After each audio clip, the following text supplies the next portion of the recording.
Testing, testing, testing, testing.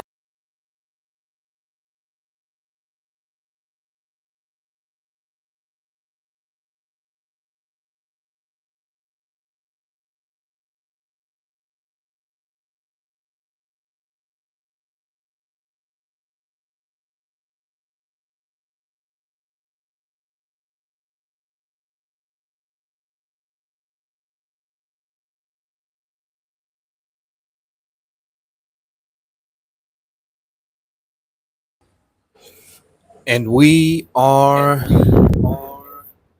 alive. Okay, we're live and we're alive. Welcome to day 97 out of 100. It's been a long ride and we're getting to the end.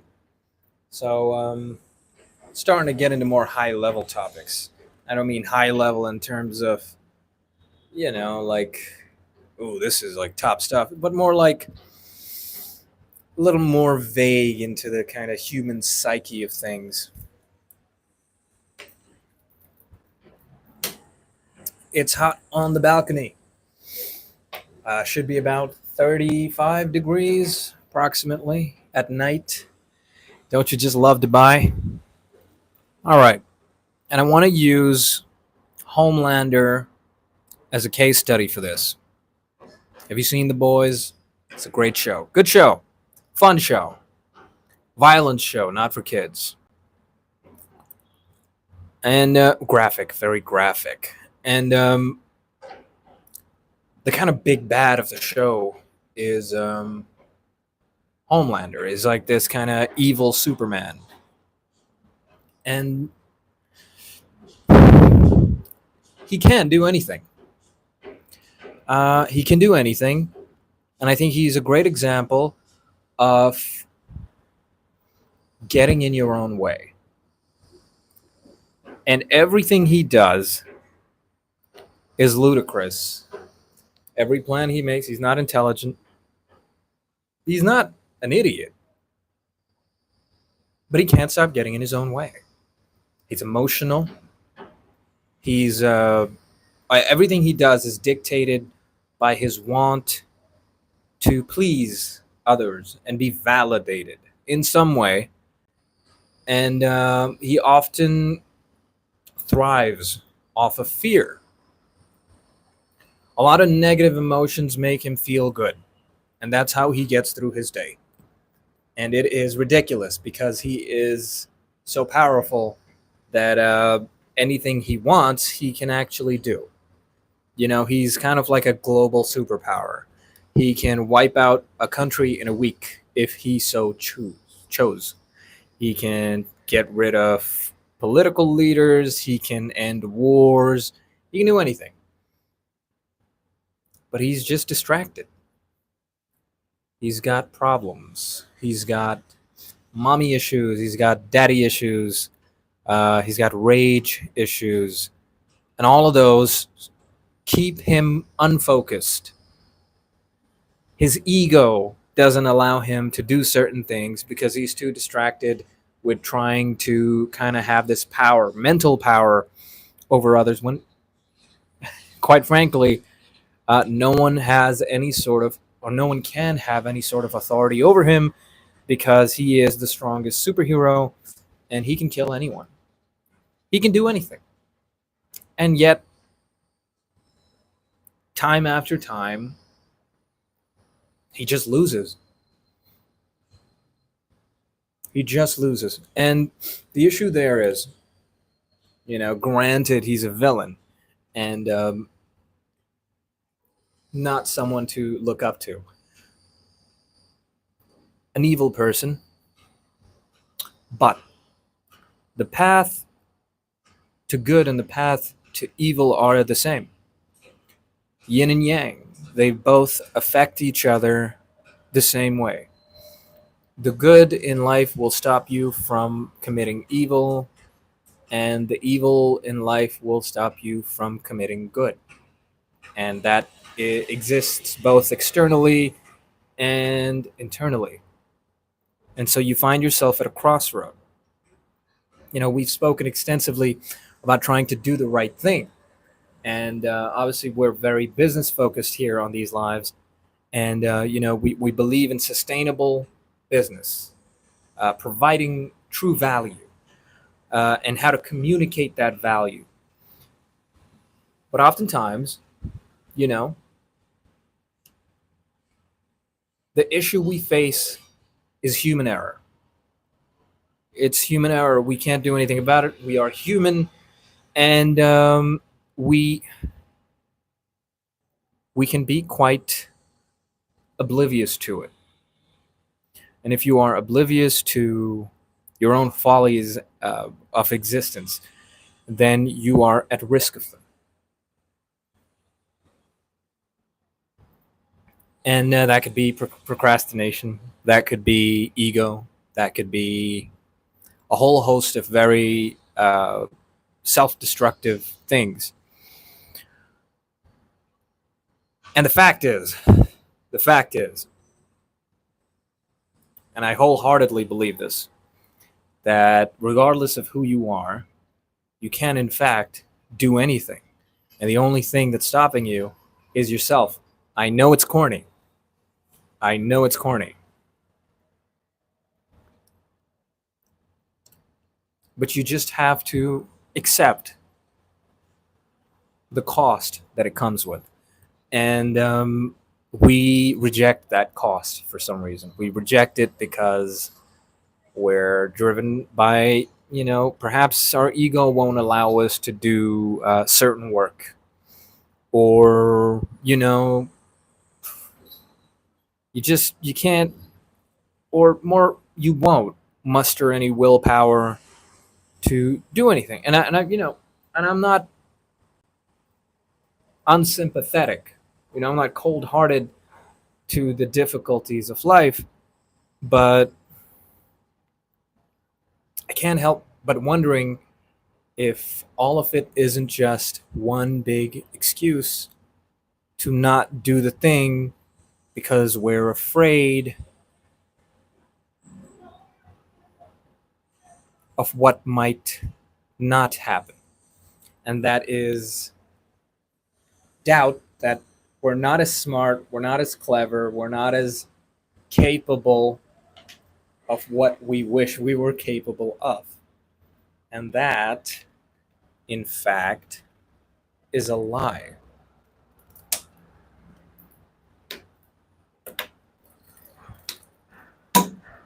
And I want to preface this because this isn't just like me making up a topic and seeing if I can kind of weave some sort of philosophy into it.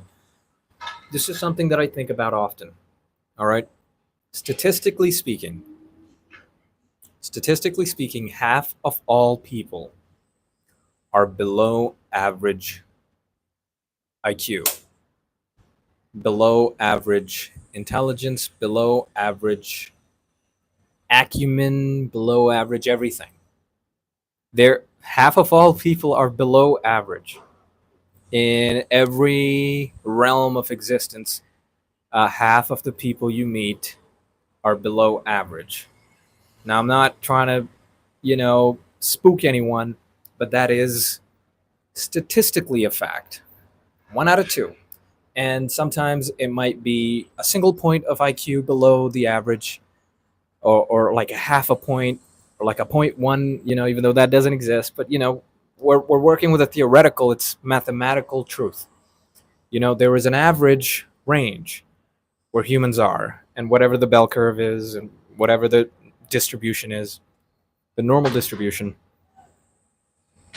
you have the middle number, which is the average, which is everything added together divided by how many we have. And when you get that middle number, half will be above, half will be below. So statistically speaking, half of all people in every realm of existence are below average. Mathematical fact. You cannot do anything about it. Issue is, now here's the kick. That used to bother me because I'm like, okay, maybe I'm good at one thing, but I'm terrible at the other. or maybe I'm bad at a lot of things, and it would take a lifetime to figure out what I'm actually good at or what I have a proclivity to. And it's a tough one because there is a curve, another graph. We're getting really mathematical today. There is another graph about competence and confidence, right?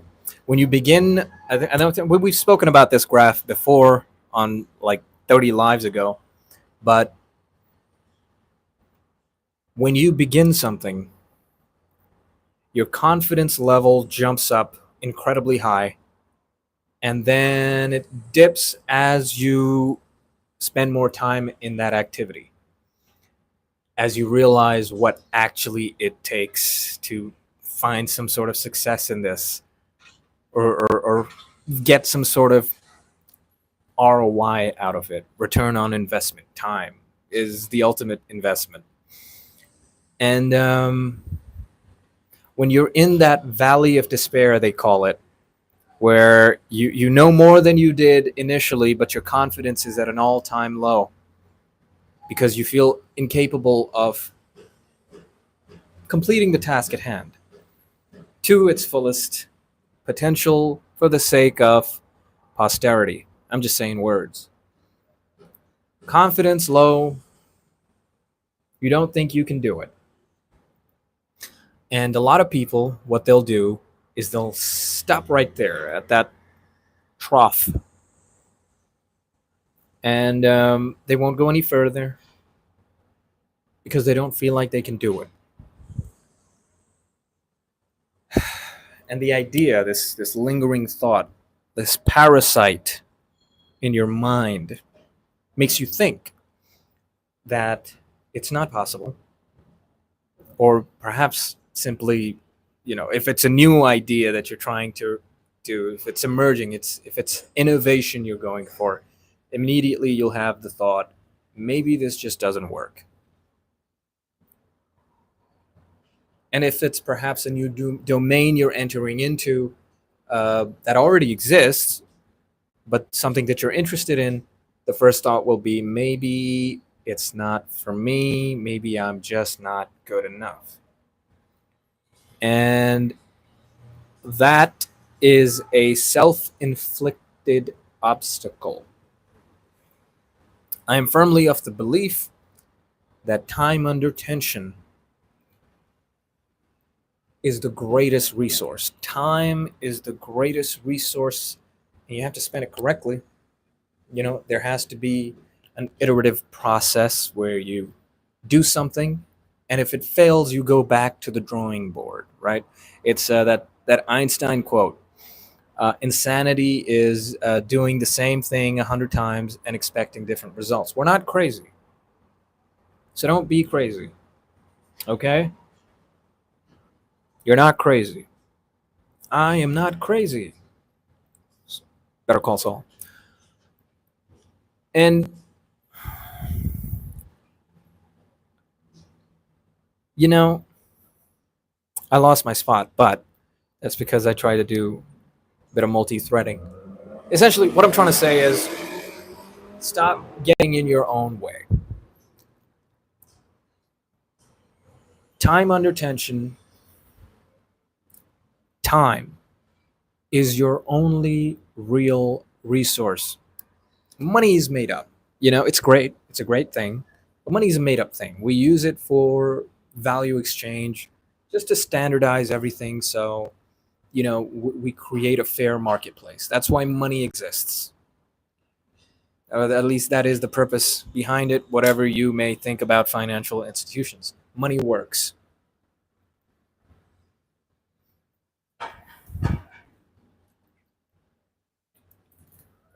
But it is not the real resource. And perhaps the 9 to 5, perhaps a day job, the job market has convinced you that your time is worth £10 an hour, £15 an hour. When I was under 18, I used to do a job for £4 an hour, £5 an hour. and it was a hard job.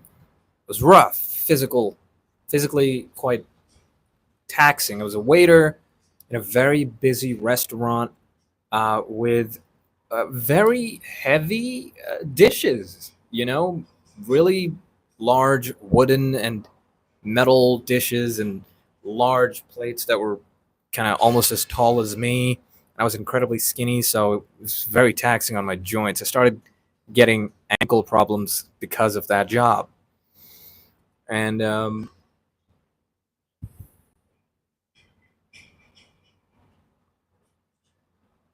things like that make you think that the increment of increase that you gain from your experience is in the pounds per hour. Because then I started to earn £7 an hour, £8, £10, £12. And then it got into days. It's like, okay, I'm making 120 a day. I'm making 170 a day. I'm making 200. Today I made £230. You know, and various different jobs. And as you increase, you still it's still the same metric. It's just slowly increasing, and the time's extending to perhaps a range that's more acceptable for the kind of work you're doing, depending on what you're doing. I did some freelance, I did some jobs, and that's just wrong. That's just wrong. Because that's not how it works. Time is time is linear, sure, but each second is not the same. Each second is worth different. The the hour that you spend reading a book is far different to the hour you spend thinking while you're on the run. Let's say you're jogging, right? You're jogging, there's a lot of mental growth happening as you reach the fifth kilometer, or perhaps, you know, whatever. There's thinking about reflection, your day. It's kind of it's a little bit of meditation. You're evolving, whether it's gradual, whether it's minimal. You're doing activity that's difficult. It's different, right? And the hour you spend reading, researching, whatever, is different because the knowledge absorbed has a different effect on your mind.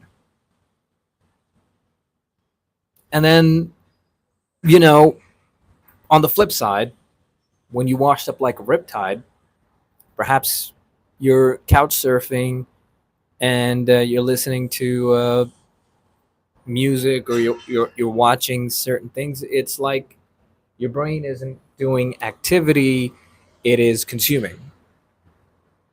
And that difference in consumption and exertion of thought is different. So if the brain works different, if what you get out of the time doing one thing in comparison to another can be valued differently on a time scale, then no second is the same. The value of a second spent varies, and it is not in relation to how many hours you spend doing something for a job.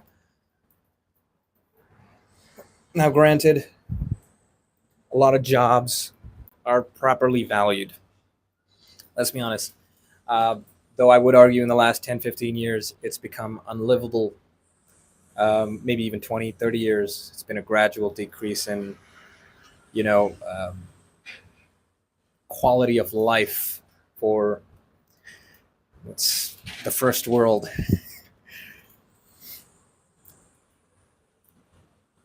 And, waiting tables is perhaps valued at that, but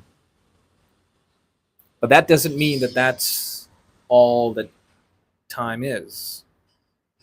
And so that perception of self, that perception of time, those two combined are perhaps the biggest obstacle to life and to any sort of, for a lack of a better term, adventure. You know what I mean? And that's a bad thing. It's a bad thing. If you can value your own time and use it appropriately, and if you can cringe, believe in yourself, then you will find a way. And the combination of those two, self belief and efficient use of time, to create valuable thought, is the most important resource ever.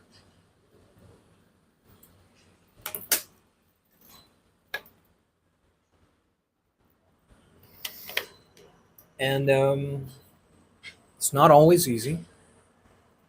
We're all brain rotted, social media. Why not? Let's admit it. But it's not impossible. And honestly, it can be quite fun, when you start reading, when you start thinking, your brain starts to just go into these waves, and you start like, oh, I just created something, and it works, and it's functional, and it does a thing, and I can plug it into the real world, and it works, right? The theoretical is just as powerful as the literal. Um, the only thing that they differ in is perhaps effect, and the effect of the literal is anxiety inducing, and so that can be a little bit of a mental challenge. The difference between the simulation, the theoretical, and the literal, the real life. And the mental barrier really comes across in real life, in the literal. And so you have to engage with reality, with real life, with real problems to be able to get over that. But the thing about time spent is that you can get some really quality time spent in the theoretical. And the theoretical is and always will be applicable to real life. You just cannot cut corners. I think my laptop just died. But, oh, let me feel the heat on my phone. It is incredibly hot. And whoever that one person is watching, my phone will shut off soon. So I'm going to wrap it up. There is a theoretical and there is a literal. There is a mental challenge when it comes to the literal, but when it comes to the theoretical, quality time can be spent. That's why it's important to think and to create with your mind. And once it's created, you plug it into reality, right? That's the iterative process. Create something in your mind, put it into the real world. Does it work? No. Okay. Why didn't it work? Let's change this variable. Let's change this variable. And it's like that all happens in the theoretical. That process of testing. And the more you test, it's as if this spider web of understanding forms around this singular goal, this idea, this direction. And the larger that web goes, which can be created using the theoretical, the better you are at it. Regardless of your IQ, regardless of whatever, time spent will always be valuable, whether it's theoretical or literal. And that's the work I'm getting into. So I'm working on that. And yeah, damn hot. Ooh, it's at its peak. Okay. I hope that helps. Think about it. You can do it. I believe in you. Really rushing the ending here, but be good. Do good things. And, subscribe. And good things happen. Okay? All right. Well, day 97. We're almost at the end. And, I'll see you tomorrow. For the one of the last times, I'll see you tomorrow.